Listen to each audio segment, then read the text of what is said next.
నమస్తే, welcome to అమ్మా news reporters time. నేను లక్ష్మీనాగ్.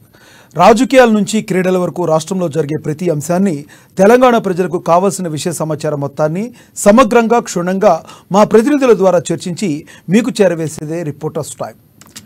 అమ్మా న్యూస్ రిపోర్టర్స్ టైంకి స్వాగతం. ఇక పలు జిల్లాల నుంచి మా రిపోర్టర్స్ అందించే వార్తా స్రవంతిని చూద్దాం. ముందుగా నిజామాబాద్ నుంచి నవీన్ గారు మా ప్రతినిధి ఉన్నారు. పార్లమెంట్ ఎన్నికల వేళ కవితపై బీజేపీ ఈడీ అస్త్రం ప్రయోగించింది. నోటీసుల పేరుతో మరోసారి తెరపైకి కవిత పేరు తీసుకొచ్చే ప్రయత్నం జరుగుతుందని, నిజామాబాద్ పార్లమెంట్ నుంచి కవిత పోటీ చేసే ఛాన్స్ కూడా ఉందన్నట్లు ఈడీ నోటీసులతో కవిత డ్యామేజ్తో పాటు డీలా పడ్డ బీఆర్ఎస్ అని, నిజామాబాద్ నుంచి బీజేపీ అభ్యర్థిగా బరిలోకి దిగనున్నారు ధర్మపురి అరవింద్ అన్నట్టు తెలుస్తుంది. మరి ఇదే విషయానికి సంబంధించి మరింత సమాచారాన్ని మా ప్రతినిధి నవీన్ అందిస్తారు. నవీన్, చెప్పండి, తాజా పరిస్థితులు ఏంటి అక్కడ? Thank you. ముఖ్యంగా నిజామాబాద్ జిల్లాలో ముఖ్యంగా ఇటు అసెంబ్లీ ఎన్నికల తర్వాత ఒకసారి రాజకీయ ఒకసారిగా ఇప్పుడు ఎమ్మెల్సీ కవితకు ఈడీ నోటీసులు అందించడం ఒక్కసారిగా రాజకీయ వేడెక్కిందని చెప్పవచ్చు. అయితే ఈడీ ఇటు లిక్కర్ కేసులో మరోసారి ఎమ్మెల్సీ కవితకు నోటీసులు అందించింది. దీంతో నిజామాబాద్ జిల్లాలో రాజకీయం ఒక్కసారిగా వేడెక్కినట్టు కూడా తెలుస్తుంది. అయితే ముఖ్యంగా పార్లమెంట్ ఎన్నికల దృష్టిలో ఈడీ నోటీసులు ఇచ్చా బీఆర్ఎస్ పార్టీ నాయకులు వర్గాలు కూడా మండిపడుతున్నాయి. అయితే ప్రధానంగా కేవలం ఇటు అసెంబ్లీ ఎన్నికలకు ముందు కూడా ఈడీ కవితకు నోటీసులు ఇచ్చింది. అయితే 2 సార్లు కూడా ఈడీ ఆఫీస్ కి పిలిపించి మరి విచారణ చేపట్టింది. తర్వాత అసెంబ్లీ ఎన్నికల తర్వాత ఈడీ నోటీసులు ఇవ్వడంతో కూడా పూర్తిగా కవితను డ్యామేజ్ చేయడంతో పోయిన అసెంబ్లీ ఎన్నికల్లో కూడా పూర్తిగా బీజేపీ పార్టీ కొంత లాభపడని చెప్పవచ్చు. ఎందుకంటే నిజామాబాద్ పార్లమెంట్ పరిధిలో కేవలం ఒకే ఒక సీటు బాల్కొండ నియోజకవర్గం చూస్తుంది. మొత్తం 5 నియోజకవర్గాలకు 4 నియోజకవర్గాలకు బీఆర్ఎస్ పార్టీ కోల్పోయిన పరిస్థితి కనిపిస్తుంది. తెలంగాణ వచ్చినాక 2 సార్లు బీఆర్ఎస్ పార్టీ క్లీన్ కొట్టిన తర్వాత కేవలం మొన్న జరిగేటువంటి అసెంబ్లీ ఎన్నికల్లో కేవలం ఒక బాల్కొండ నియోజకవర్గం మాత్రమే గెలుపొంది. దీనికి ప్రధానంగా ఎందుకంటే నిజామాబాద్ జిల్లా ఇన్ఛార్జిగా కవిత గతంలో ఎంపీగా ఉన్నారు, ఇప్పుడు ఎమ్మెల్సీగా ఉన్నారు. రానున్న పార్లమెంట్ ఎన్నికల్లో కూడా బరిలో పోటీగా నిలిచినట్టు కూడా ప్రచారం జరుగుతుంది. కేవలం కవిత ప్రచారం వెళ్తున్న నేపథ్యంలో కవితను డ్యామేజ్ చేసేందుకే అసెంబ్లీ ఎన్నికలకు ముందు బీజేపీ పార్టీ ఈడీ ద్వారా లిక్కర్ కేసులో నోటీసులు పంపించి పూర్తిగా కవితను డ్యామేజ్ చేసినట్టు కూడా వార్తలు వినిపిస్తున్నాయి. అయితే అందులో సక్సెస్ అయిన వాటి బీజేపీ పార్టీ మరోసారి ఎన్నికలు దిగడంతో మరోసారి బీజేపీ పార్టీ అదే అస్త్రాన్ని మళ్ళీ అంబల పొదలో ఉండి బయటకు తెలిసినట్లు కూడా తెలుస్తుంది. ముఖ్యంగా మరోసారి ఈడీకి ఇటు కవితకు ఒక లిక్కర్ కేసులో నోటీసులు ఇవ్వడం ద్వారా పూర్తిగా మరోసారి అసెంబ్లీ రానున్న పార్లమెంట్ ఎన్నికల్లో కవితను పూర్తిగా డ్యామేజ్ చేసి మరోసారి నిజామాబాద్ పార్లమెంట్ కవిత ఇటు బీజేపీ పార్టీ కవిషం చేస్తూనే ప్లాన్ వేసినట్లు కూడా తెలుస్తుంది. ఎందుకంటే ఇటు నిజామాబాద్ పార్లమెంటరీ పరిధిలో ఇటు బీజేపీ నుండి మరోసారి తాజా ఎంపీ అరవింద్ బరిలో ఉన్నారు. ఇటు బీఆర్ఎస్ పార్టీ నుండి కవిత కూడా మరోసారి బరిలో ఉన్నట్లు కూడా వార్తలు వినిపిస్తున్నాయి. అయితే మొన్న హైదరాబాద్ జరిగినటువంటి పార్లమెంట్ స్థాయి సమావేశంలో వర్కింగ్ ప్రెసిడెంట్ కేటీఆర్ కవిత పేరు ప్రస్తావించకపోవప్పటికి కూడా ఇక నిజామాబాద్ జిల్లా ప్రజలు మాత్రం మరోసారి కవిత పార్లమెంట్ లో బరిలో ఉండాలని చెప్పి గట్టిగా కోరుతున్నారు. అయితే వారి కోరిక మేరకు మరోసారి కవిత కూడా బరిలో కూడా కవితను పూర్తిగా డ్యామేజ్ చేసి మరోసారి కూడా పార్లమెంట్ సీట్ లో కవిత పార్టీ నరేంద్ర మోదీ ఈడీ అసలు కూడా బయటకు తీసినట్లు పూర్తిగా డ్యామేజ్ చేయడం కూడా పూర్తిగా నిజామాబాద్ సీటు సంపాదించుకోవడం కూడా ప్రయత్నం చేస్తుంది. అయితే కేవలం ఇటు రాజకీయ కక్షతోనే కవితను బీజేపీ పార్టీ పక్క కట్టిందని చెప్పి వీరి దారిలో తెగబడుతుంది కూడా బీఆర్ఎస్ పార్టీ చెప్తున్నప్పుడే కనిపిస్తుంది చెప్పవచ్చు. లక్ష్మణ్, అంటే ఇక్కడ నవీన్ ఒకటి చెప్పండి, కాంగ్రెస్ పార్టీ, బీఆర్ఎస్ పార్టీ, అదేవిధంగా బీజేపీ పార్టీ ఒకటేనని ఎప్పటి నుంచో చెప్తుంది. మరి వీరిద్దరూ ఒకటే అయితే రానున్న రోజుల్లో మరి ఇది జరిగితే కరెక్ట్ కాదు కాబట్టి, అంటే ఆ విధంగా ముందుకు వెళితే తమ మీద ఉన్న మచ్చను తుడిచేసుకునే ప్రయత్నం చేయొచ్చు అని ఏమన్నా ఈ 2 పార్టీలు అనుకుంటున్నాయని కాంగ్రెస్ పార్టీ ఏమైనా ఆరోపిస్తుంది అనుకోవచ్చా?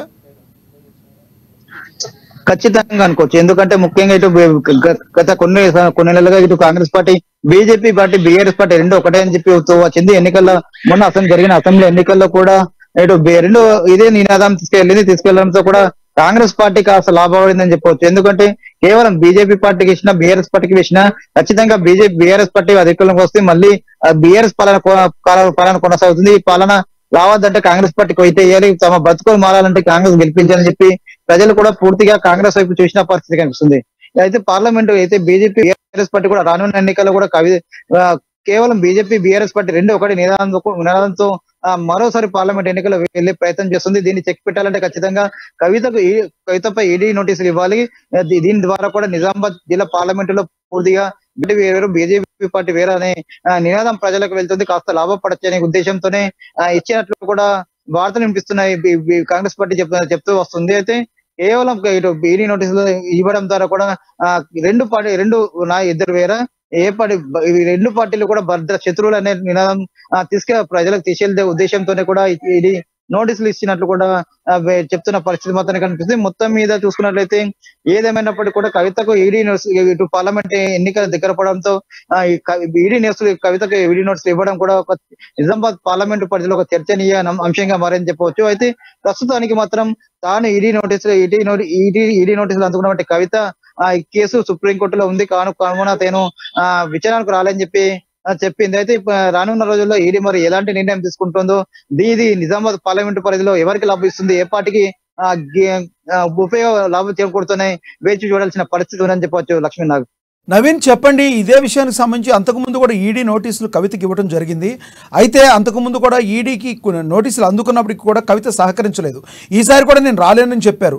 మరి ఇది కూడా అదేవిధంగా హైదరాబాద్ వెళ్ళి అయ్యే అవకాశం ఉందా, లేదంటే కంపల్సరీ ఈడీ నోటీసులకి తీసుకున్న తర్వాత వెళ్ళి ప్రజెంట్ అయ్యే అవకాశం ఉందా కవిత? ఖచ్చితంగా చెప్పొచ్చు. కేవలం ఇది ఒక హైడ్రామాని కొనసాగుతుందని చెప్పవచ్చు. ఇది అసెంబ్లీకి ఎన్నికల ముందు కూడా సేమ్ ఇలాంటి డ్రామానే కొనసాగింది. రెండు మూడు సార్లు కూడా ఈడీ కవితకు నోటీసులు ఇచ్చింది. గత 2 సార్లు కూడా ఈడీ ఆఫీస్కి వెళ్ళి కవిత కూడా హాజరైంది. అయితే దాని విచారణ స్వీకరించిన తర్వాత రేపు అరెస్ట్ చేస్తారు కవితని, ఎల్లుండి అరెస్ట్ చేస్తారు కూడా వార్తలు వినిపిస్తున్నాయి. ఇటు బీజేపీ రాష్ట్ర జాతీయ నాయకులు కూడా దీపావళి లోపల కూడా అరెస్ట్ చేస్తాం అని చెప్పడం జరిగింది. ఎంపీ అరవింద్ కూడా ఖచ్చితంగా కవితను లిక్కర్ కేసులో కూడా జైల్లో వేయడం ఖాయమని చెప్తూ వచ్చారు. అయితే ఇంతవరకు కూడా ఎక్కడ అరెస్ట్ దాఖలు లేవు.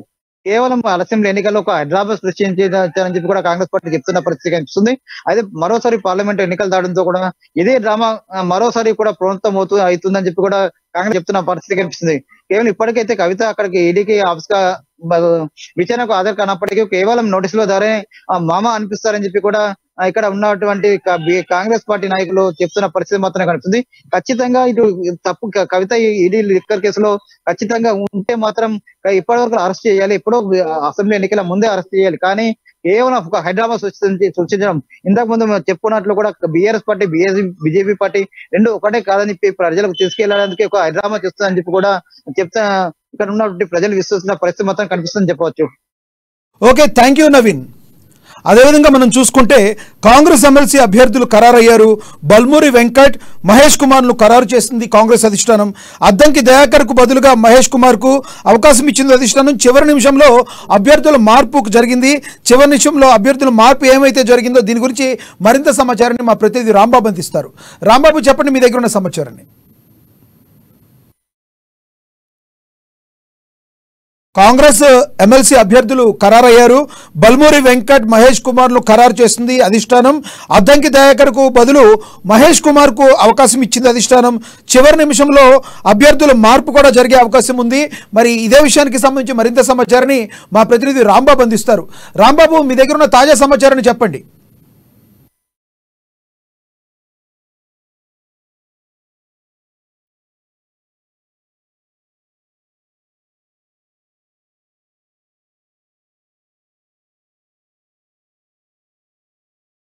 Okay, next technical problem next చూద్దాము.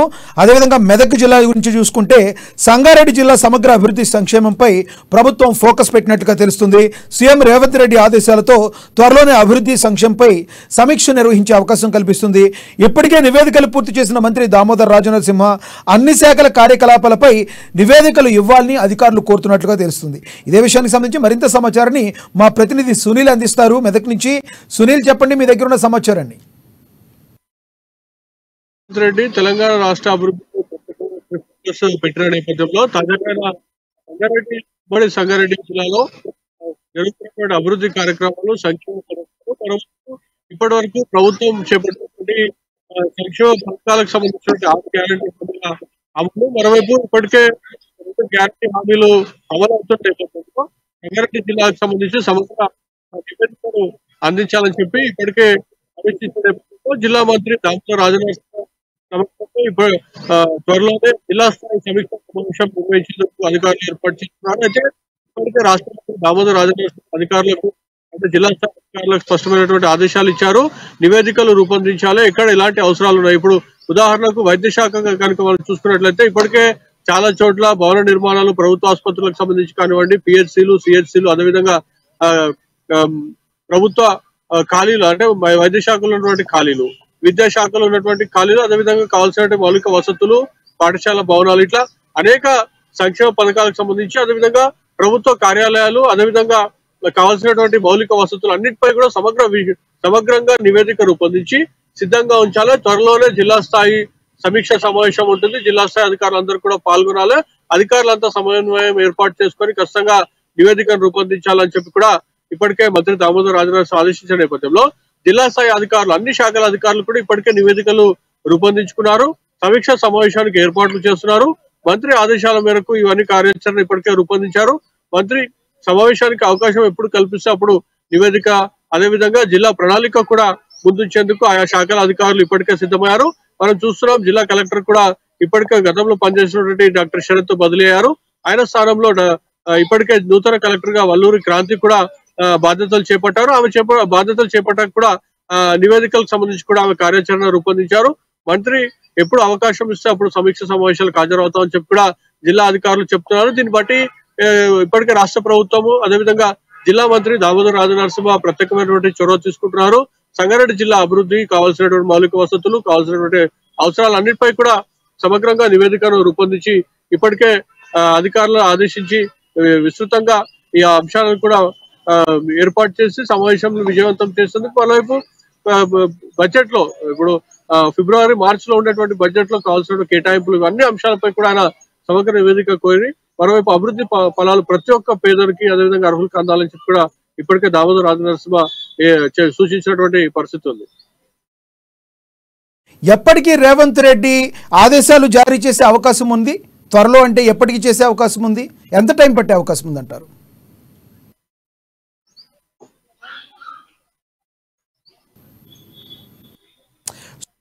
సునీల్ చెప్పండి, ఇప్పుడు నేను చెప్పేది వినబడుతుంది కదా మీకు? ఎప్పటి నుంచి రేవంత్ రెడ్డి ఈ యొక్క ఆదేశాలు జారీ చేసే అవకాశం ఉంది? త్వరలో అంటే ఎన్ని డేస్ పట్టే అవకాశం ఉంది సుమారు?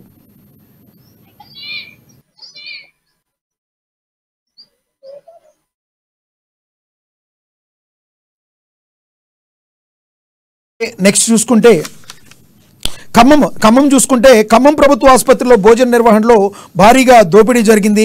కాంట్రాక్టర్ పర్యవేక్షకులు కలిసి అక్రమంగా బిల్స్ డ్రా చేస్తున్నారని ఆరోపణలు కూడా వస్తున్నాయి. గత ప్రభుత్వ హయాంలో జరిగిన టెండర్ ప్రక్రియ నిబంధనలకు విరుద్ధంగా జరిగిందే ఆరోపణలు. ఇష్టానుసారంగా బిల్స్ డ్రా చేస్తూ ప్రభుత్వ ఆదాయానికి గండి కొడుతున్నట్టుగా తెలుస్తుంది. జిల్లా వ్యాప్తంగా సర్వత్రా విమర్శలు కూడా వినిపిస్తున్నాయి. రోజువారీ రోగులకు ఇచ్చే మెస్కి రికార్డు ఎంట్రీలో అవకతవకలు జరిగినట్లు కూడా తెలుస్తున్నాయి. ప్రభుత్వ ఆసుపత్రిలో జరుగుతున్న అక్రమాలపై విచారణ జరిపించాలని డిమాండ్ కూడా ఊపందుకున్న పరిస్థితి.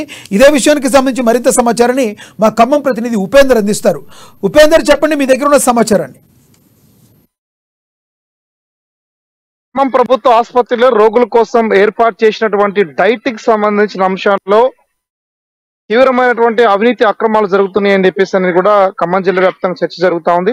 ప్రధానంగా అట్టడుగు వర్గాలు, బలహీన వర్గాలు, పేదలందరూ కూడా ఆ ప్రభుత్వ ఆసుపత్రికి ఇచ్చేసినటువంటి సందర్భంగా రాష్ట్ర ప్రభుత్వం ప్రతిష్టాత్మకంగా తీసుకున్నటువంటి ఏదైతే ఈ డైట్ అంశాలు ఏదైతే ఉందో, ఈ డైట్ అంశాల్లో కూడా అక్రమాలకు తెరలేపుతున్నట్టుగా స్పష్టమైనటువంటి విషయాలు కూడా వెలుగులోకి వస్తా ఉన్నాయి. దాదాపు ఖమ్మం పేషెంట్స్ కి దాదాపు ఇటు ఖమ్మం జిల్లాకు సంబంధించినటువంటి సూర్యాపేటకి, మహబూబాబాద్ జిల్లాకి, అదే నేపథ్యంలో కొత్తగూడెంకి ప్రధానమైనటువంటి దగ్గరలో ఉన్నటువంటి ప్రధానమైన ఆసుపత్రిగా ఖమ్మం ఉన్నటువంటి నేపథ్యంలో ఇక్కడికి నిరంతరప్రాయంగా రోగులు నుంచి దాదాపు 4,000 మంది రోగులు నిరంతరప్రాయంగా వస్తూ పోతూ ఉంటారు. ఈ నేపథ్యంలో తెలంగాణ రాష్ట్ర ప్రభుత్వం ఇక్కడ మెడికల్ కాలేజ్ కూడా ఇటీవల కాలంలో ఏర్పాటు చేసింది. మెడికల్ కాలేజీ నిర్వహణ ఎన్నికల ముందు అడవుడిగా ప్రారంభించే నేపథ్యంలో కొంత ప్రణాళిక లేదనేటువంటిది కూడా స్పష్టంగా మనకు కనిపిస్తా ఉంది. ఇదే నేపథ్యంలో ఖమ్మం ప్రభుత్వ ఆసుపత్రి లోపల ఉన్నటువంటి ఒక కీలకమైనటువంటి భోజనానికి సంబంధించినటువంటి ఏదైతే డైట్ సెంటర్ ఉందో, ఈ డైట్ సెంటర్ నుంచి రోగులకు అందాల్సినటువంటి పౌష్టికాహారంతో పాటు సరైనటువంటి భోజనం అందట్లేదని చెప్పేసినటువంటిది కూడా ఇప్పటికీ ఆరోపణలు వస్తా ఉన్నాయి. ప్రధానంగా ఖమ్మం ఆసుపత్రిలో జరుగుతున్న పరిణామాలపై ఇప్పటికే వివిధ రకాల ప్రజా సంఘాలు తీవ్ర స్థాయిలో మండిపడతా ఉన్నారు. అదే నేపథ్యంలో గత పాలకవర్గం చేసిన వైఫల్యాలు, గత పాలకవర్గంలో ఉన్నటువంటి కొంత పెండింగ్ బిల్స్ ఇవన్నీ కూడా అటు కాంట్రాక్టర్ నుంచి మొదలుకొని ప్రజలు కూడా సఫర్ అవుతున్నట్టుగా మనకు స్పష్టంగా తెలుస్తా ఉంది. ఇదే నేపథ్యంలో ఏదైతే ఉదయం, మధ్యాహ్నం, సాయంత్రం 3 పూటలు జనరల్ పేషెంట్స్ కోసం 72 రూపాయలు, అదే నేపథ్యంలో మాతృశ్రీ హాస్పిటల్ గా ఉన్నటువంటి ఏదైతే మాతృ శిశు సంక్షేమ వాళ్ళకి ఇచ్చేటువంటి ఒక పేషెంట్ కి 100 రూపాయలు, అదే నేపథ్యంలో ఇతర ఆరోగ్యశ్రీ, ఇతర కార్డియాక్ సమస్యతో వచ్చినటువంటి కొంతమందికి మరో 100 రూపాయలు ఒక్కొక్క పేషెంట్స్ కి రోజువారీగా డైట్ బిల్లు ప్రభుత్వం విడుదల చేస్తుంది. కానీ ఇక్కడ జరుగుతున్నటువంటి పరిణామానికి సంబంధించి ఉదయం పాలు నుంచి, బ్రెడ్ నుంచి మొదలుకొని ప్రతిదీ కూడా ఈవినింగ్ స్నాక్స్ కూడా అందించే విధంగా కూడా ఆ రకమైన కార్యాచరణలు చేయించాలి. కానీ 2015 తర్వాత క్రమక్రమంగా జరుగుతున్నటువంటి పరిస్థితి ఈ డైట్ అంశాలలో తీవ్రమైనటువంటి అక్రమాలు జరుగుతున్నట్టుగా మనకు స్పష్టంగా తెలుస్తుంది. దీనిపై విచారణ జరిపించాలని చెప్పేసినట్టు కూడా ప్రజా సంఘాలు మరోవైపున డిమాండ్ చేస్తా ఉన్నాయి. ప్రధానంగా మిల్క్ ఇచ్చేటువంటి క్వాంటిటీ నుంచి మొదలు పెట్టుకొని ఫుడ్ ఇచ్చేటువంటి ఫుడ్ క్వాంటిటీ విషయంలో, మెస్ కి సంబంధించినటువంటి క్వాలిటీ అంశంలో మొదలుకొని ప్రతిదీ కూడా ప్రధానంగా ఇక్కడ తీవ్రమైనటువంటి అది ఇంపాక్ట్ చూపిస్తున్నట్టుగా సమాచారం ఉంటుంది. దీనిపై రకరకాలుగా అంటే బిల్స్ శాంక్షన్ కోసం అటు యూడిసి, ఎల్డిసి నుంచి మొదలుకొని అదే నేపథ్యంలో ఉన్నటువంటి superintendent, contractor, bill sanction authority, dietitian వీళ్ళందరూ కూడా ఇందులో సంబంధించినటువంటి ఆ పాత్ర ఉన్నట్టుగా, ఈ అక్రమాల పాత్ర ఉన్నట్టుగా ఆరోపణలు వస్తా ఉన్నాయి. ప్రభుత్వ ఆసుపత్రిలో ఉన్నటువంటి క్యాంటీన్ నిర్వహణలో కూడా తీవ్ర స్థాయిలో అక్కడ అవినీతి అక్రమాలు జరిగినటువంటిది కూడా ఇప్పటికే అనేక మంది కూడా ఆరోపిస్తా ఉన్నారు. దీనిపై స్పష్టత ఇంకొద్ది రోజుల్లో రావాల్సింది ఉంది. దీనిపై విచారణకు ఆదేశించితే తప్ప దీంట్లో అవినీతి అక్రమాలు బయటపడే అవకాశం లేదని చెప్పేసి కూడా మరోవైపున డిమాండ్స్ వస్తా ఉన్నాయి. ఇంకో సంబంధించిన కీలకమైన అంశానికి సంబంధించి మెడికల్ కాలేజ్ నిర్వహణలో భాగంగా 50 మంది గర్ల్స్, 20 మంది బాయ్స్ ప్రభుత్వం నిర్వహించినటువంటి హాస్టల్స్ లో ఉంటారు. కానీ హాస్టల్ నిర్వహణకి మెస్ ఎక్కడి నుంచి రావాలి ఏంటి అనేది కూడా ఒక క్లారిటీ లేకోకుండా ప్రిన్సిపల్ డైట్ నిర్వహణకు ఉన్నటువంటి ఎవరైతే ప్రస్తుత డైట్ టెండర్ ద్వారా పొందినటువంటి వ్యక్తి ఎవరైతే ఉన్నారో ఆ వ్యక్తికి డైట్ నిర్వహణకు ఇవ్వడం ఫలితంగా విద్యార్థుల వద్ద నుంచి దాదాపు 3,500 నుంచి 6,000 రూపాయల వరకు ఫీజులు కలెక్ట్ చేస్తున్నట్టుగా విద్యార్థులు వాపోతా ఉన్నారు. ఇటు జరుగుతున్నటువంటి పరిణామాలు ఏదైతే ఉన్నాయో ఈ పరిణామాలన్నిటికి పట్ల అధికారులు కావచ్చు, జిల్లా కలెక్టర్ కావచ్చు, నూతనంగా ఆ కొలువు రాష్ట్ర ప్రభుత్వ ముఖ్యమైన నేతలు, మంత్రులు కావచ్చు ఒక కన్నేసి చూసి ఇక్కడ జరుగుతున్న అక్రమాలను నిలువరించాలని చెప్పేసి కూడా అక్కడ పేద వర్గాలు, అట్టడి వర్గాలు కోరుతా ఉన్నాయి. లక్ష్మీనాథ్, ఉపేందర్ చెప్పండి, సంబంధిత అధికారులు చర్యలు తీసుకున్నారా? మరి ఇప్పటి వరకు చర్యలు తీసుకున్న దాఖలా లేకపోవడం కారణం ఏంటంటారు? అంటే ఇది అంతకు ముందు గత ప్రభుత్వ హయాం నుంచి ఉందా, లేదంటే ప్రస్తుతం ఇది బయటపడింది వెలుగులోకి చూసింది అనుకోవాలా? 2019-21 మధ్యలో దాదాపు 60 లక్షల రూపాయల పెండింగ్ బిల్స్ ఉన్నాయని చెప్పేసి కూడా అక్కడ ఉన్నటువంటి కాంట్రాక్టర్ చెప్తా ఉన్నారు. ఈ 2019-2021 నుంచి మొదలుకొని ప్రస్తుతం 22-23 కాలం నాటికి గత 11 నెలలు కూడా బిల్స్ రావట్లేదు. దాదాపు ₹1 కోటి పైగా బిల్స్ రావాలి అని చెప్పేసి కాంట్రాక్టర్ ఆపోతా ఉన్నారు. ఇటు మరోవైపున ఇటు ప్రజా సంఘాలు, వివిధ రకాల రాజకీయ పార్టీలు, సామాజిక సంఘాలు కూడా మమ్మల్ని ఇబ్బందులకు గురి చేస్తాయని అని చెప్పేసి దానికి అవసరమైనటువంటి దానికోసం మెను కొన్ని విషయాల జాగ్రత్త తీసుకోక తప్పట్లేదు, మెను అంశాల్లో కొన్ని కటింగ్ చేయక తప్పట్లేదు అని చెప్పేసి అనేటువంటిది కూడా అటువైపు ఉన్నటువంటి మెస్ నిర్వాహకులు మరోవైపు చెప్తా ఉన్నారు. అంటే ఇక్కడ అవినీతి అక్రమాలు ఖచ్చితంగా జరుగుతున్నాయి అనేటువంటి అనుమానం క్లియర్ గా అర్థమవుతా ఉంది. దీని పట్ల జిల్లా కలెక్టర్ కి సంబంధించి సీరియస్ స్పందించాల్సిన అవసరం, అదే నేపథ్యంలో డిఎంఎన్హెచ్ఓ అధికారి స్పందించాల్సిన అవసరం ఉంది. అందరూ కూడా అంటే సూపరింటెండెంట్, ఇందాక చెప్పినటువంటి ఎవరైతే నిర్వాహకులు ఉన్నారో అంటే ప్రధానంగా డైటీషియన్, కాంట్రాక్టరు, యూడిసి, ఎల్డిసి, ఆ తర్వాత డిసిహెచ్ సూపరింటెండెంట్, మెడికల్ సూపరింటెండెంట్ ఎవరైతే ఉన్నారో వీళ్ళందరి యొక్క పాత్ర ఈ అక్రమాల్లో ఉంటుందని చెప్పేసి అనేటువంటిది కూడా అనుమానం వ్యక్తం చేస్తా ఉన్నారు. దీనిపై ఒక విచారణకి ఒక సమగ్రమైనటువంటి కమిటీ వేసి విచారణకు ఆదేశిస్తే తప్ప ఇందులో అవినీతి అక్రమాలు బయటకు వచ్చే అవకాశం తక్కువగా ఉన్నాయి. అందుకని అమ్మా నీసులో వచ్చిన కథనం ద్వారా సార్ అధికారులు స్పందిస్తారని చెప్పేసి మనం అడుగుతా ఉన్నాం. ఖచ్చితంగా ఇక్కడ బలైన వర్గాల కోసం ఏర్పరిచినటువంటి ఏదైతే ఫుడ్ ఉందో ఈ ఫుడ్ విషయానికి సంబంధించిన విషయంలో ఎక్కడ అక్రమాలు జరగకోకుండా ప్రజలకు సక్రమంగా అందే విధంగా చర్యలు చేపట్టాలని చెప్పేసి కూడా మరోవైపున డిమాండ్ వస్తా ఉన్నాయి. ఇదే నేపథ్యంలో అక్కడ ఉన్నటువంటి ఏదైతే తప్పుడు ప్రోత్సహించే అధికారులను కూడా తొలగించేసి కొత్త వారిని సిన్సియర్ గా నిబద్ధతగా పనిచేసేటువంటి అధికారులను కూడా నియమించాలని చెప్పేసి డిమాండ్స్ కూడా వస్తా ఉన్నాయి. లక్ష్మి, ఓన్లీ రికార్డుల్లో మాత్రమే ఈ రకంగా అనుకోవచ్చా, లేదంటే మెస్లో పెట్టే ఆహారం కల్తీ లేకుండా ఆహారం అయితే మంచిగా అందుతుందా? దాని గురించి ఏమంటారు? అక్కడ మీ దగ్గర ఉన్న సమాచారం, ఆహారం కల్తీ లేకుండా అందుతుందా రోగులకు కానీ ఎవరికైనా అక్కడున్న ప్రభుత్వ ఆసుపత్రిలో ఉన్న వారికి? లక్ష్మీనాగ్ ఇక్కడ క్లియర్ గా ఏంటంటే దాదాపు రోజువారీగా 200 నుంచి 300 మంది పేషెంట్స్ కావచ్చు, రెగ్యులర్ గా అడ్మిట్ అయ్యే పేషెంట్స్ ఉంటారు. కానీ ఇక్కడ 300 మంది అడ్మిట్ అయితే దాన్ని 450, 500 మంది కంటే రోజుకి 100 నుంచి 150 ఎక్కువ మందిని పేషెంట్స్ అడ్మిట్ అయినట్టుగా రికార్డులో నమోదు చేస్తున్నట్టుగా మనకి స్పష్టంగా మనకు చెప్తా ఉన్నారు. కొన్ని సందర్భాల్లో నాణ్యత అంశంలో కూడా కొంత నాణ్యత బలహీనమైనటువంటి రైస్ ని ఉపయోగిస్తూ, అంటే దాదాపు రేషన్ రైస్ కూడా కొన్ని సందర్భాడుతా ఉన్నారు అనేటువంటి ఆరోపణలు వస్తూ ఉన్నాయి. కొంత అక్కడ ఉన్నటువంటి నిర్వహణలో నాణ్యత తక్కువైనటువంటి ఐటమ్స్ వాడటం ఫలితంగా అధిక డబ్బులను అందరూ దండుకోవడానికి అవకాశం ఉన్నట్టుగా వాళ్ళు భావించి ఈ రకమైన చర్యలు చేపడుతున్నట్టుగా కొంత మన సర్వేలో వెల్లడైంది. కాబట్టి అధికార యంత్రాంగం కావచ్చు, రాష్ట్ర ప్రభుత్వం కావచ్చు, మంత్రివర్యులు కావచ్చు, వీళ్ళందరూ కూడా స్పందించి దీనిపై నిఘా పెట్టించేసి దీనిపై ఆదేశాలు ఏదైతే టాస్క్ ఫోర్స్ కావచ్చు ఇతర దానికి తగిన పత్తులో సంబంధించినటువంటి అధికార యంత్రాంగం ఉందో వీళ్ళందరినీ కూడా అలర్ట్ చేసి వీటిపై నిఘా పెంచి ఇలాంటి నియంత్రించి ప్రజలకు పౌష్టికరమైన ఆహారం అందించే విధంగా చర్యలు చేపట్టాలని చెప్పేసి అనేటువంటిది కూడా డిమాండ్స్ వస్తా ఉన్నాయి. లక్ష్మీనాథ్, అయితే ప్రధానంగా ఏంటంటే ప్రధానమైనటువంటి ఆసుపత్రి అంటే ఇక్కడ ఉన్నటువంటి ఆసుపత్రిలో జరుగుతున్నటువంటి పరిణామాలకు సంబంధించి కొత్తగా మెడికల్ కాలేజీ అటు హాస్పిటల్ 2 కూడా మెర్జ్ చేసినటువంటి నేపథ్యంలో ఇప్పుడు మరింత కాన్సన్ట్రేషన్ ఈ మెడికల్ కాలేజ్ నిర్వహణపై, అటు హాస్పిటల్ నిర్వహణపై, అక్కడ జరుగుతున్నటువంటి సౌకర్యాల ఏర్పాట్లపై చర్యలు చేపట్టకపోతే రానున్నటువంటి రోజుల్లో మరింత వెనక్కిపడేటువంటి అవకాశం కనబడతా ఉంది. ఇప్పటికే కోవిడ్ సమయంలో అద్భుతమైనటువంటి సేవలు అందించేటువంటి ఒక హాస్పిటల్లో ఇట్లాంటి అక్రమాలకు తావు ఇవ్వడం అనేది సరైనది కాదని చెప్పేసి అనేటువంటిది కూడా అనేక మంది ప్రజలు, రోగులు అభిప్రాయపడతా ఉన్నారు. లక్ష్మీనాథ్, ఉపేందర్, ఇక తర్వాత చూసుకుంటే సంగారెడ్డి జిల్లా సమగ్ర అభివృద్ధి సంక్షేమంపై ప్రభుత్వం ఫోకస్ పెట్టినట్టుగా తెలుస్తుంది. సీఎం రేవంత్ రెడ్డి ఆదేశాలతో త్వరలోనే అభివృద్ధి సంక్షేమంపై సమీక్ష జరగనున్నట్లుగా తెలుస్తుంది.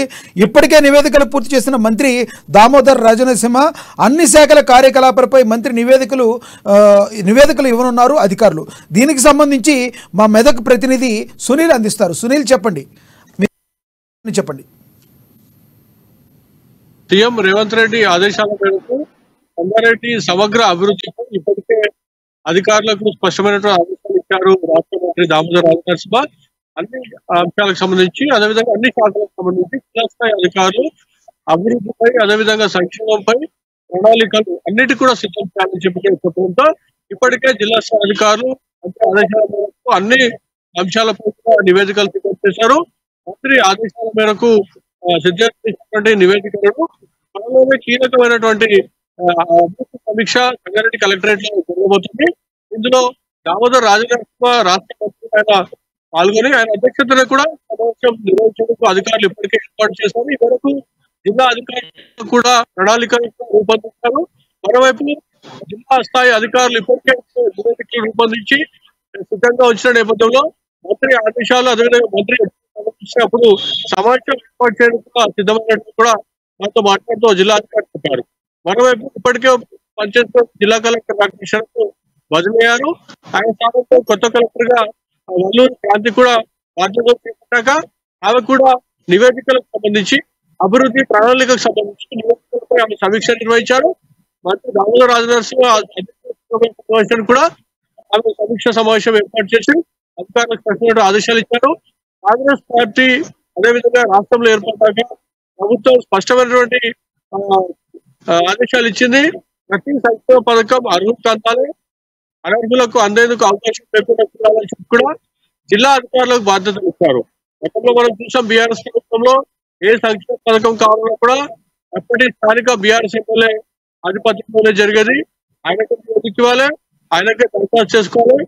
అప్పటి బీఆర్ఎస్ ఎమ్మెల్యేలు చెప్పే వారికి సంక్షేమ పథకాలు వాళ్ళు అర్హుల అనర్హుల పక్కన పెడితే తమ కార్యకర్త లేదా నాయకుడు చెప్పాడా, కార్యకర్త పనిచేస్తాడా లేదా అని చూసుకొని ఇచ్చినటువంటి పరిస్థితి ఉంది.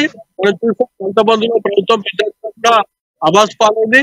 అప్పటి ముఖ్యమంత్రి కేసీఆర్ ఎమ్మెల్యే హామీకి ఇచ్చినటువంటి పరిస్థితి ఉంది. మీరు దళిత బంధువులు కమిషన్ తీసుకుంటున్నారని చెప్తారు. వీటన్నింటినీ కూడా ప్రజలు గమనించి బీఆర్ఎస్ ప్రభుత్వాన్ని పక్కన పెట్టి కాంగ్రెస్ గెలిపించిన నేపథ్యంలో ప్రతిష్టాత్మకంగా ఇచ్చినటువంటి 6 గ్యారంటీ హామీల అమలు కూడా కట్టుకుంది. అందులో 2 గ్యారంటీ హామీలు కూడా అమలు చేసి ఇప్పటి వరకు దరఖాస్తులు తీసుకున్నారు. 4 గ్యారంటీ హామీలకు సంబంధించి దరఖాస్తులో ఇప్పటికే దరఖాస్తుల ప్రక్రియ పూర్తయింది. వాటన్నిటితో డిజిటలైజేషన్ చేస్తున్నారు. ఆన్లైన్ సిస్టమ్ లో నమోదు చేసిన నేపథ్యంలో వాటిపై కూడా సమావేశంలో చర్చించే అవకాశం ఉంది.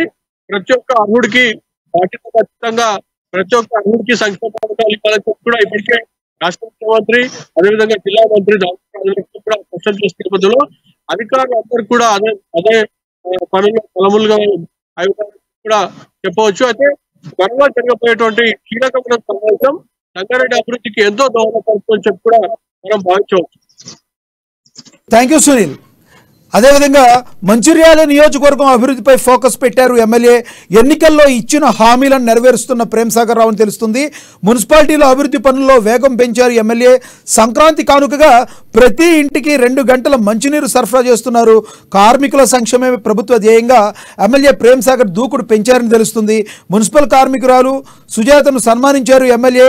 సఫాయి కార్మిక అయిన కార్యక్రమానికి మున్సిపల్ కార్మికులు సుజాత ఇచ్చినట్టుగా తెలుస్తుంది. ఇదే విషయానికి సంబంధించి మంచిర్యాల నుంచి మా ప్రతినిధి శ్రీనివాస్ అందిస్తారు మరింత సమాచారాన్ని. శ్రీనివాస్, చెప్పండి, మీ దగ్గర ఉన్న సమాచారం ఏంటి?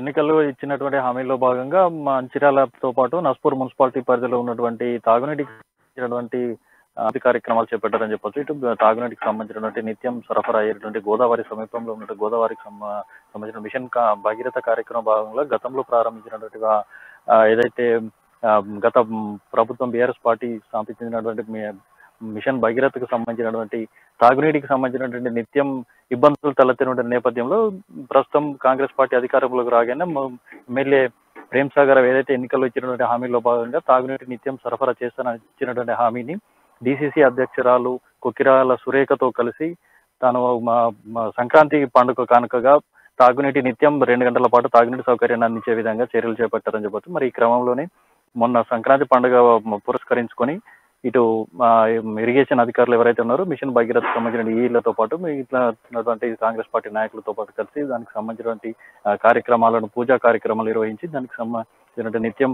ఉదయం పూట 1 గంటతో పాటు సాయంత్రం పూట 1 గంట పాటు ఇటు తాగునీటి స్వచ్ఛమైనటువంటి శుద్ధమైన తాగునీరు సరఫరా చేసేందుకు ఎమ్మెల్యే ప్రేమ్సాగర్ ప్రారంభించారని చెప్పవచ్చు. మరి ఈ క్రమంలో ఇటు మా మున్సిపల్ పార్టీ ఏదైతే మంచిర్యాల మున్సిపాలిటీ పరిధిలో ఉన్నటువంటి కార్మికులు ఎవరైతే ఉన్నారో మరి దాని వారికి సంబంధించినటువంటి పండుగకు సంబంధించిన ప్రభుత్వం నుంచి అందిస్తున్నటువంటి నిత్యావసర వస్తువులను కూడా వారికి పంపిణీ చేశారు. మరి ఈ క్రమంలో మరి మున్సిపాలిటీని మంచి స్వచ్ఛ మున్సిపాలిటీగా తీర్చిదిద్దేందుకు ఇప్పుడు తీర్చిదిద్దాల్సినటువంటి బాధ్యత మనందరిపై ఉందంటే ముఖ్యంగా కార్మికులు అయితే ఎవరైతే ఉన్నారో చెత్త సేకరణకు సంబంధించినటువంటి పట్టణాన్ని పరిశుభ్రంగా ఉంచేటువంటి బాధ్యత వారిపై బాధ్యత ఎంతైనా ఉందని చెప్పేసి వారికి సూచించారు. దాంతో పాటుగా ఏదైతే అవినీతికి పాల్పడినటువంటి అధికారులను అయితే సహించేది లేదంటూ ఖచ్చితంగా స్వచ్ఛ మున్సిపాలిటీ తీర్చిదిద్దాల్సినటువంటి బాధ్యత కార్మికులపై ఏదైతే ఉందో వారికి సంబంధించిన పనితీరుపై కూడా దృష్టి సారిస్తూ వారికి సంబంధించినటువంటి పనితీరును మెరుగుపరిచేందుకు పనితీరుపై పరిశీలనకు సంబంధించినటువంటి స్క్రీనింగ్ కమిటీలను కూడా ఏర్పాటు చేసి ఇప్పుడు మంచిర్యాల మున్సిపాలిటీతో పాటు నస్పూర్ మున్సిపాలిటీ ఏదైతే మంచిర్యాల నియోజకవర్గంలో ఉన్నటువంటి 3 మున్సిపాలిటీలు ఏదైతే మంచిర్యాల, నస్పూర్, లక్షడిపేట మున్సిపాలిటీ పరిధిలో ఉన్నటువంటి ఆయా వార్డులకు సంబంధించినటువంటి పరిశుభ్రంగా ఉంచేందుకు ఇటు పారిశుద్ధ కార్యక్రమాలు ఎవరైతే ఉన్నారో వారి పనితీరుకు సంబంధించిన స్క్రీనింగ్ కమిటీలను ఆయా వార్డుల వారిగా వేస్తూ స్క్రీనింగ్ కమిటీ వారికి సంబంధించిన పనితీరును మెరుగుపరిచే విధంగా కూడా వారు తగు సూచనలు ఇప్పుడు మున్సిపల్ కమిషనర్లకు కూడా ఆదేశాలు జారీ చేయడం జరిగింది. దాంతో పాటుగా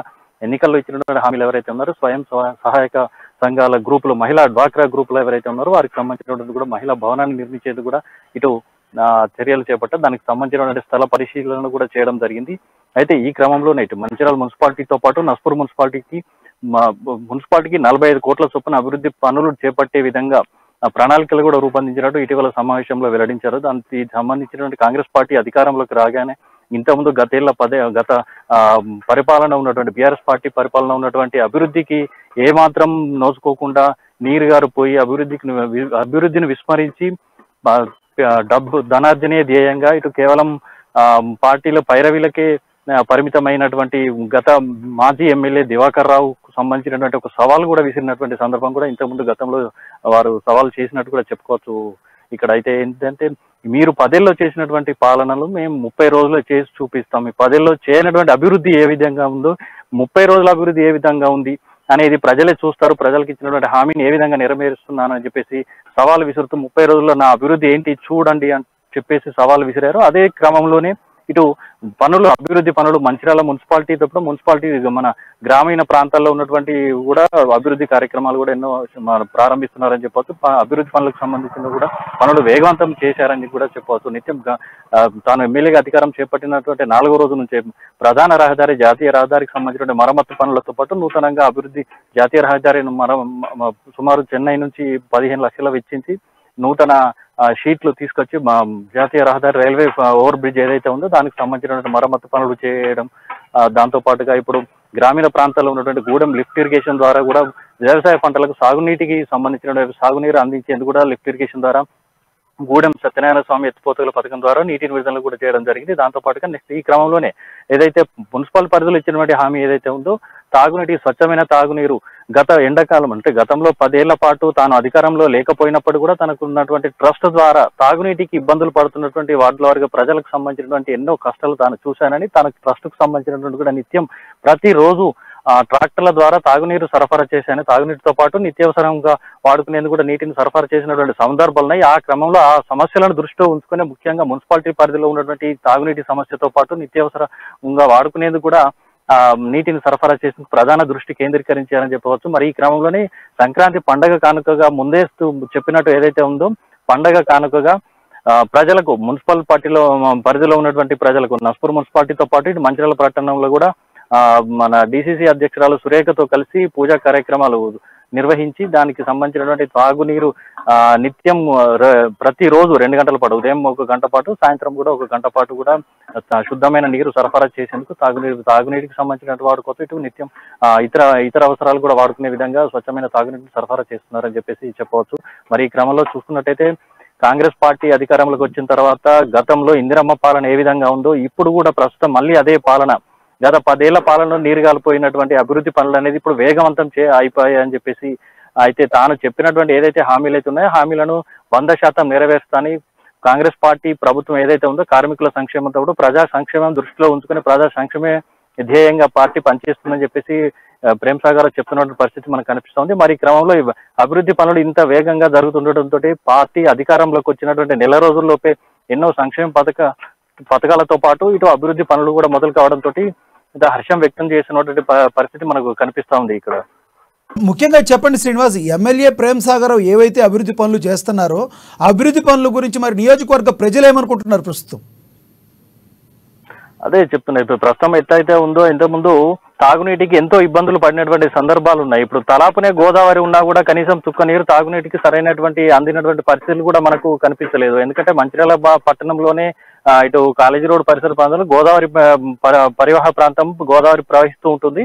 మరి ఈ క్రమంలో ఇటు దీనికి సంబంధించి ఎల్లంపల్లి డ్యామ్ కూడా ఇక్కడే సమీపంలోనే సుమారు 9 కిలోమీటర్ల దూరంలో ఉంటుంది. దానికి సంబంధించి మిషన్ భగీరథ పథకం కింద సుమారు 750 కోట్లతోటి కూడా గతంలో ఇక్కడ మిషన్ భగీరథ పథకం కింద ఇక్కడ ఇంటికి వెళ్ళి కూడా ఏర్పాటు చేశారు. మరి ఎమ్మెల్యే గారు అధికారం చేపట్టినటువంటి వారం రోజుల్లోనే ఆ ఇంటికి వెళ్ళి సంబంధించినటువంటి అసలు పరిస్థితి ఎలా ఉందనేటువంటి విషయాన్ని కూడా క్షేత్రస్థాయికి వెళ్లి పరిశీలించి దానికి సంబంధించిన పలు సూచనలు చేసి అధికారులను కూడా అప్రమత్తం చేసి దీనికి సంబంధించినటువంటి తాగునీటి సరఫరాకు సంబంధించిన పూర్తి స్థాయిలో స్వచ్ఛమైన శుద్ధమైన తాగునీరు అందించాలి.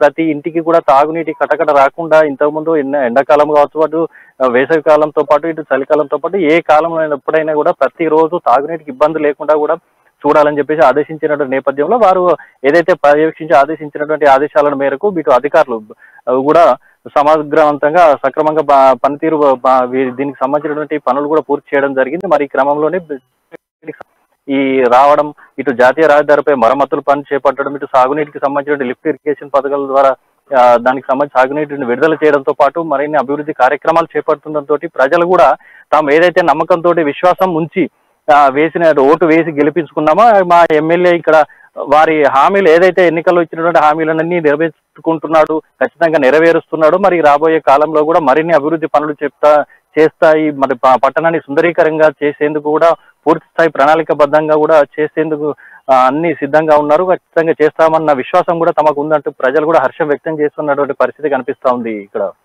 Thank you Naresh. అదేవిధంగా జగిత్యాల జిల్లాలో గుడిసెల తొలగింపుపై కలెక్టరేట్ ముందు బాధితులు ధర్నా చేపడుతున్నట్టుగా తెలుస్తుంది.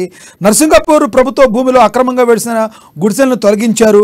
మంగళవారం ఉదయం పోలీసుల సమక్షంలో రెవెన్యూ అధికారులు ఈ తొలగింపు కార్యక్రమంలో పాల్గొన్నారు. ఇవాళ కలెక్టరేట్ ముందు బైఠాయించి నిరసన తెలిపారు. బాధితులు దానికోసం ఇల్లు లేని పేదలకు పట్టాలు ఇవ్వాలని బాధితులు డిమాండ్ చేస్తున్నారు. మరి కరీంనగర్లో దీని గురించి మరింత సమాచారాన్ని మా ప్రతినిధి కరీంనగర్ జిల్లా నుంచి శ్రీకాంత్ అందిస్తారు. శ్రీకాంత్, చెప్పండి, అక్కడున్న ప్రజెంట్ ఉన్న సమాచారాన్ని. Good evening. అయితే ఇది జగిత్యాల జిల్లాకు సంబంధించి ఏదైతే ప్రభుత్వ భూమిలో గత కొన్నాళ్లుగా కూడా గుడిసెలు వేసుకొని నివాసిస్తున్న కొంతమందిని ఏదైతే అధికారులు, రెవెన్యూ అధికారులు, పోలీసుల ఆధ్వర్యంలో కూడా గత కొంతకాలంగా నివసిస్తున్న వారి గుడిసెలను తొలగించేయడం జరిగింది. దీనిపై ఆ గుడిసెలలో నివసిస్తున్న వాళ్ళంతా కూడా ఈ రోజు కలెక్టరేట్ చేర్చుకొని ధర్నా నిర్వహించిన పరిస్థితి. అయితే ఇది ప్రభుత్వ భూమి అని గత కొంత కాలంగా కూడా ఈ భూమిలో ఎలాంటి కార్యకలాపాలు కొనసాగట్లేదు, తమకు కేటాయించాలని చెప్పేసి అంటే గత ప్రభుత్వం ఏదైతే ఆ డబుల్ బెడ్రూమ్లు నిర్మించినప్పటికీ కూడా కేటాయించకపోవడంతో జాప్యం చేయడం వల్ల 9 సంవత్సరాలుగా కూడా నాన్స్తో జాప్యం చేయడం పట్ల కూడా ఆ డబుల్ బెడ్రూమ్లు కేటాయిస్తారనే ఆశతో కూడా చాలా చోట్ల రాష్ట్ర వ్యాప్తంగా కూడా పెద్ద ఎత్తున తమకు ఆ డబుల్ బెడ్రూమ్లు కేటాయిస్తారంటూ కూడా ఆశగా ఎదురు చూస్తున్న పరిస్థితి అయితే ఉంది. అదే ఇంతకీ కూడా డబుల్ బెడ్రూమ్ల విషయంలో ఒక కొలిక్కి రాకపోవడంతో ఆ స్థానికంగా ఉండే ప్రజలంతా కూడా గతంలో సిపిఐ పార్టీ ఆధ్వర్యంలో కూడా ఏదైతే కార్యకర్తలంతా కూడా ఈ ప్రభుత్వం పట్టాలు ఇచ్చేంత వరకు కూడా తాము భూపోరాటం చేయాలంటూ కూడా కొంతమందిని ప్రోద్బలించడంతో అది వాళ్ళందరినీ కూడా తెరదీసి ఆ గుడిసెలు వేయించి అక్కడ స్థానికంగా గుడిసెల అంటే ఏదైతే ప్రభుత్వాన్నిపై ఒత్తిడి తెచ్చేదంతా కూడా భూ పోరాటం చేసిన పరిస్థితి. అంటే మనకు అంతా కూడా చెప్పుకోవచ్చు,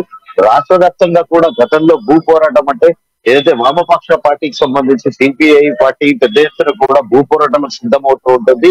అంటే పెద్ద ఎత్తున కూడా కార్యకర్తలతో పాటు అటు ప్రజలను కూడా రెచ్చగొట్టి ఈ భూ పోరాటానికి దారి తీసే విధంగా కూడా జరుగుతుంది. అయితే ఇదే క్రమంలో భాగంగా కూడా జగిత్యాల జిల్లాలో గత కొన్ని నెలల క్రితం కూడా పెద్ద ఎత్తున ఏదైతే నిరుపేదలు ఉంటారో వాళ్ళందరినీ కూడా చేరదీసి ఆ స్థానంలో గుడిసెలు నిర్మించడం కూడా జరిగింది. అయితే ఇది గతంలో కూడా పలుమార్లు ఏదైతే కాంట్రవర్సీగా మారి వాళ్ళంతా కూడా ఆ ప్రాంతంలో జరుగుతుంది. అయితే కాంగ్రెస్ పార్టీ అధికారంలోకి వచ్చిన తర్వాత ఏదైతే దాని నుంచి నిరుపేదలంతా కూడా ఆశగా ఎదురు చూస్తున్న పరిస్థితి అయితే ఉంది. గత ప్రభుత్వం ఎలాగో తమకు కేటాయించలేదు, కాంగ్రెస్ పార్టీ తమకు కేటాయిస్తుందని తాము ఆశగా ఎదురు చూస్తున్నామని ఈ క్రమంలో అధికారులు వచ్చి తమ గుడిసెలను తొలగించడం ఏంటంటూ కూడా వాళ్ళు ఆగ్రహం వ్యక్తం చేస్తూ ఆ రోడ్డుపై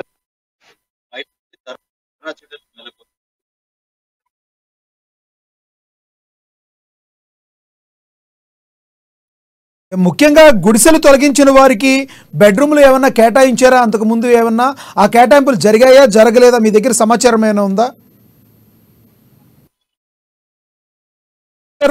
జగిత్యాల జిల్లాలో గుడిసెల తొలగింపుపై కలెక్టరేట్ ముందు బాధితులు ధర్నా చేపట్టారు.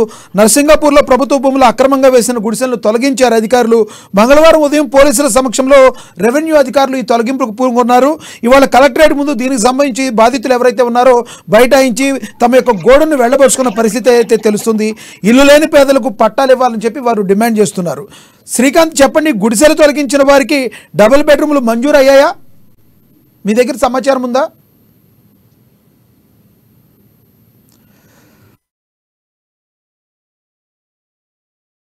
Thank you Srikanth.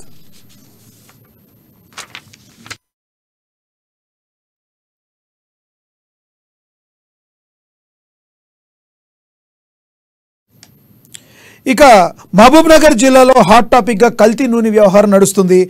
భూత్పూర్ తాటికొండ సమీపంలో వెలుగు చూస్తున్న విస్తుపోయే నిజాలు వెలుగొన్నాయి. తాటికొండ శివర్లో జంతువుల కళేబరాలతో వస్తున్న దుర్వాసనలు అందరికీ బెంబేలెత్తిస్తున్నాయి. కళేబరాలతో కల్తీ నూనె, కల్తీ ఎరువులు తయారీ సామ్రాజ్యాన్ని సృష్టించిందో కంపెనీ.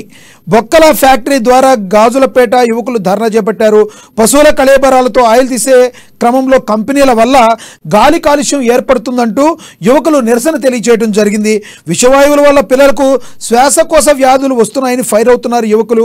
కంపెనీ యాజమాన్యానికి మధ్య వీరికి మధ్య తీవ్రమైన వాగ్వాదం కూడా జరిగినట్టుగా తెలుస్తుంది. ఇదే విషయానికి సంబంధించి మా పాలమూరు ప్రతినిధి ప్రదీప్ మరింత సమాచారం అందిస్తారు. ప్రదీప్, చెప్పండి, మీ దగ్గర ఉన్న సమాచారం. ఏదైతే చుట్టుపక్కల 2-3 గ్రామాల ప్రజలు ఆందోళన వ్యక్తం చేస్తున్నారు. ఏదైతే గతంలో కూడా దీనిపై ఆందోళన చేసిన నేపథ్యంలో ఒక 3 నెలలు మూసివేసిన కంపెనీ మళ్ళీ తెరుచుకోవడంతో ఏదైతే దీనికి సంబంధించి చుట్టుపక్కల గ్రామస్తులు ఆందోళన వ్యక్తం చేస్తారు. దీనికి సంబంధించి ఆరోగ్యాలు, వాయు కాలుష్యం, గాలి కాలుష్యంతో తమ ఆరోగ్యాలు దెబ్బతింటున్నాయంటూ కూడా గ్రామ ప్రజలు ఆరోపిస్తున్న నేపథ్యంలో గత రాత్రి కూడా దీనికి సంబంధించి భారీ ఎత్తున ఉద్రిక్త వాతావరణం అయితే నెలకొన్నది. కంపెనీని అధికారులు తొందరగా స్పందించి ఈ కంపెనీని బంద్ చేయాలంటూ, ప్రజల ఆరోగ్యాలతో చెలగాటమాడుతున్న ఈ కంపెనీపై చర్యలు తీసుకోవాలంటూ కూడా వాళ్ళు డిమాండ్ చేస్తున్న పరిస్థితి. మరోవైపు అధికారులు కానీ అటు పోలీసులు కానీ కంపెనీకి అనుమతులు ఉన్నాయంటూ కూడా చెప్తున్న నేపథ్యంలో గ్రామాల ప్రజలు తమకు ఈ కంపెనీ అవసరం లేదంటూ, తమ ఆరోగ్యాలు దెబ్బతింటున్నాయంటూ కూడా ఆరోపిస్తున్న నేపథ్యంలో కంపెనీని బంద్ చేయాలని అయితే పూర్తి స్థాయిలో చుట్టుపక్కల 2-3 గ్రామస్తుల పరిస్థితి అయితే ఉన్నదని చెప్పొచ్చు. దీనికి సంబంధించి మనకు గాజులపేటకు చెందిన మరిన్ని విషయాలు తెలుసుకుందాం. అన్న, చెప్పండి, ప్రధానంగా ఈ కంపెనీ నుంచి ఎటువంటి సమస్యలు ఎదుగుతున్నాయి, ఎందుకు బంద్ చేయాలని అనుకుంటున్నాం? ప్రధానంగా ఇక్కడ ఏదైతే ఉందో జంతు కళేబరాలను తీసుకొచ్చి ఆయిల్ తయారు చేసే క్రమంలో వ్యర్థాల ద్వారా చెడు గాలి వస్తుంది. ఈ చెడు గాలి ద్వారా ఏమైతుందంటే చిన్నపిల్లల శ్వాసకోశ వ్యాధులు, వృద్ధులలో కూడా అదే వచ్చేసి చాలా మంది కూడా దానిన పడి చనిపోయిన దాఖలాలు ఉన్నాయి. దీని మీద గతంలో ప్రభుత్వ అధికారులకు కానీ మాజీ ఎమ్మెల్యే అయినటువంటి ఆల వెంకటేశ్వర రెడ్డి గారు కానీ విన్నవించుకోవడం జరిగింది. వారు పట్టించుకోని సందర్భంలో గ్రామస్తులు, యువకులు పెద్ద ఎత్తున వచ్చి కంపెనీ ముందల ధర్నా చేస్తే ఆ సమయంలో గత 6 నెలల క్రితము ఇక్కడ ప్రస్తుత సీఐ కాకుండా ఇంతకుముందు ఉన్న సీఐ ఎవరైతే ఉన్నారో రజితా మేడం గారు వచ్చి మేము దీన్ని ఖచ్చితంగా పూర్తిగా క్లోజ్ చేసే విధంగా మేము చర్యలు తీసుకుంటామని చెప్పేసి సంబంధిత శాఖలకు మేము దరఖాస్తు పెట్టినాం. అవి రిపోర్ట్స్ వచ్చినాక మీది బంద్ అవుతుందని చెప్పిండ్రు. తాత్కాలికంగా ఒక 10 రోజులు బంద్ చేసిండ్రు.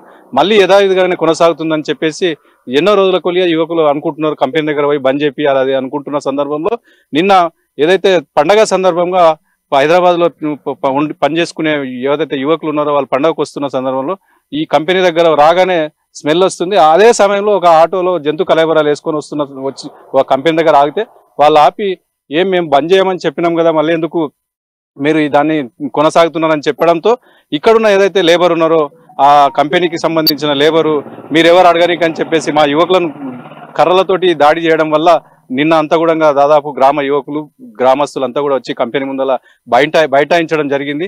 రాత్రి కూడా సిఐ గారికి అదే చెప్పినాం, మేము శాంతియుతంగా ఇక్కడ ధర్నా చేస్తా ఉన్నాం, ఈ కంపెనీ మాకు అవసరం లేదు. ఇంకోటి కంపెనీ అన్నప్పుడు ఇక్కడున్న స్థానిక యువకులకు కానీ వాళ్ళకు కానీ ఉద్యోగ అవకాశాలు కల్పించేటివి ఉండాలి. కానీ ఇలాంటి మనుషుల ప్రాణాలతోటి చెలగాటమాడే కంపెనీలకు పర్మిషన్ ఏ విధంగా ఇస్తారని చెప్పేసి మేము ప్రధానంగా డిమాండ్ చేస్తా ఉన్నాం.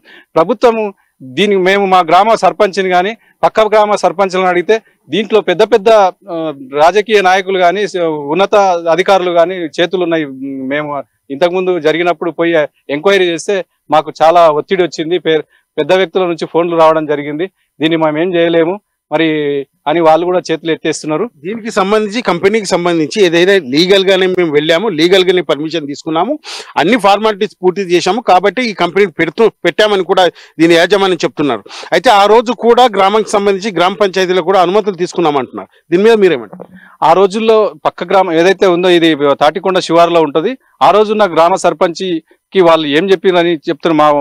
ఆ టైంలో ఉన్న పెద్ద మనుషులను అడిగితే ఏదో బిస్కెట్ ఫ్యాక్టరీ అంటే ఇచ్చినాము, అది బిస్కెట్ ఫ్యాక్టరీ తర్వాత కూడా మేము మళ్ళీ అబ్జెక్షన్ చేసినాము. ఆ సందర్భంలో ఇవన్నీ పెద్దలు ఉన్నారని తెలిసింది. మాకైతే ఫస్ట్ అయితే బిస్కెట్ ఫ్యాక్టరీ అని చెప్తే ఏదైనా మా పిల్లలకు ఉపాధి అవుతుంది అని చెప్పేసి మేము పర్మిషన్ ఇచ్చినాం. కానీ ఇట్లా ఉంటుందంటే మేము ఎందుకు ఇస్తామని చెప్పేసి ఆ పెద్దలు కూడా చెప్తున్నారు. దీనికి సంబంధించి కంపెనీ యాజమాన్యం కొందరికి ముడుపులు కూడా చెల్లించిన ఆరోపణలు వస్తున్నాయి, గ్రామానికి కానీ అధికారులకు కానీ ఇటు దీనికి సంబంధించి శాఖ అధికారులకు కానీ. అయితే పెద్ద ఎత్తున ముడుపులు రావడం వల్లే ఈ కంపెనీని తీసేయలేకపోతున్నారని కూడా ఆరోపణలు వస్తాయి. దీని మీద మీరు ఈ ఆరోపణ అయితే వాస్తవం ఎంతవరకు ఉందో తెలియదు. కానీ ప్రతిసారి యువకులు వచ్చి అడ్డుకున్నప్పుడల్లా కొంతమందికి లాభం జరుగుతుంది అనేది వాస్తవము. దానివల్లనే గ్రామ ప్రజల యొక్క ఆరోగ్యాలను పణంగా పెట్టి ఆ కొంతమందికే లాభం చేకూరే విధంగా ఇది అవుతుంది. మేము ఒకటే అడుగుతున్నాం, ఈ కంపెనీని ఇక్కడ నుంచి షిఫ్ట్ చేస్తారా లేకపోతే పూర్తిగా సీజ్ చేస్తారా, ఏం చేస్తారో ప్రభుత్వ అధికారులు దీన్ని చర్యలు తీసుకోవాల్సిన బాధ్యత ఉంది. ఇది జిల్లా కలెక్టర్ గారు దీని మీద దృష్టి పెట్టాలి. గతంలో మేము మా పెద్దలు చెప్తున్నారు ఏంటంటే గ్రామ సర్పంచులు గారు కలెక్టరే వచ్చి దీన్ని రీఓపెన్ చేసిపోయిండు. ఇది కోర్టు ద్వారా వాళ్ళు తెచ్చుకున్నారు, వాళ్ళ దగ్గర పర్మిషన్లు ఉన్నాయని. సరే ఉండొచ్చు, పర్మిషన్ ఉండొచ్చు, కానీ ఇలాంటి వ్యర్థాలుండి ప్రాణాలతోటి చెలగాటమాడే ఏదైతే ఫ్యాక్టరీ ఉందో దీన్ని మూసే వరకు కూడా ఇక్కడ ఉన్న యువత పోరాడుతుంది. దానికి తర్వాత తదనంతరం కంపెనీ మీద ఏమన్నా ఉద్దేశపూర్వకంగా కాకుండా అన్ఎక్స్పెక్టెడ్ ఏమన్నా చర్యలు జరిగితే కూడా దానికి బాధ్యత ప్రజాప్రతినిధులు కావచ్చు, ఈ గ్రామ యువకులు ఎవరు కూడా తీసుకోరు. ప్రభుత్వ యంత్రాంగమే బాధ్యత తీసుకోవాలని చెప్పేసి మేము డిమాండ్ చేస్తా ఉన్నాం.